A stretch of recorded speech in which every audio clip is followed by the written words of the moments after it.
Hi, my name is Stella Hammond. I'm a CCP UC student, and this is my heroic imagination project presentation. So, in this presentation, I'm going to be covering what are several things that can prevent heroism, what is everyday heroism, and how can I get myself and others to cape up when the opportunity arises. So, what does it mean to be a hero in waiting? Being a hero in waiting means that you will take action if and when the time comes. Heroism is any socially responsible behavior and actions that serve the greater good. It's basically just stepping up to help and serve those around you when they need it. Heroes are people who take action when others do not. We are all potential heroes waiting for a moment in life to perform a heroic deed. So, what are some of the factors that can prevent heroism? A big one is the bystander effect. The bystander effect is when a crisis arises in the presence of many people. This can be a large crowd, or if there's just a few people standing around, just basically a grouping of people. We can fall into a trap of inaction by assuming that someone else will offer assistance instead of us.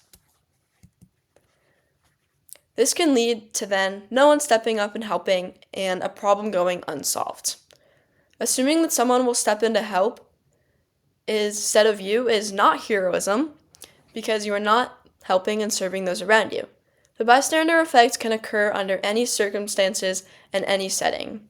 I'm sure that at some point you've witnessed the bystander effect or you've seen someone that needed help and not stepped up because you assumed that someone else would help them. So the history behind the bystander effect is there was a woman who was stalked and stabbed multiple times in separate attacks, and there was 38 people who witnessed it, who saw her get stalked, who saw her get stabbed, and they did nothing. They just watched and pretended that it wasn't happening because they assumed that someone else would help her.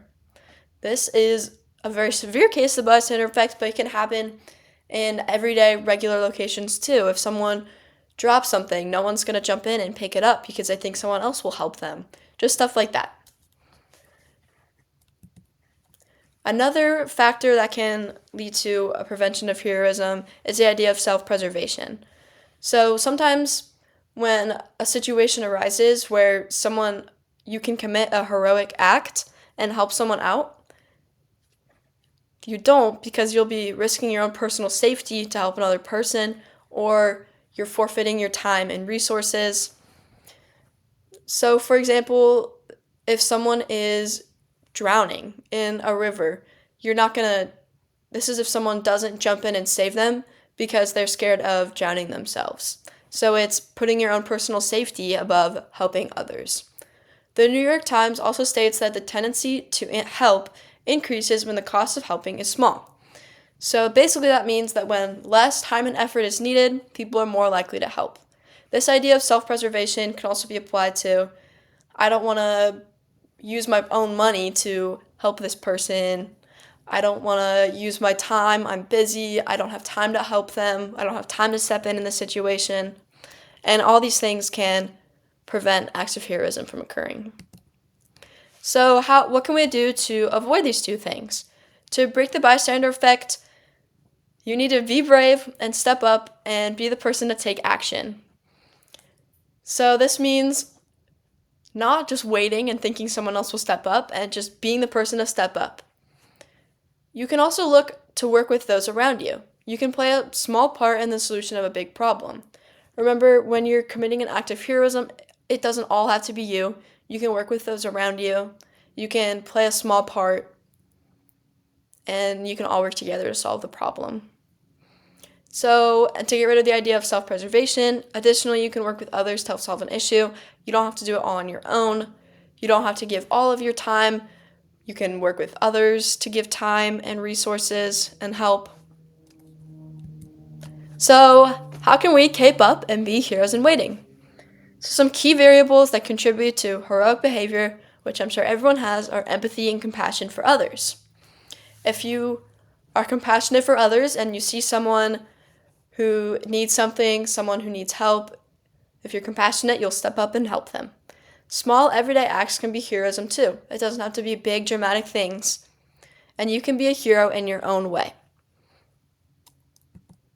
So I have a list on my presentation slide of some random acts of kindness because heroism is not necessarily big things, it can be small acts as well.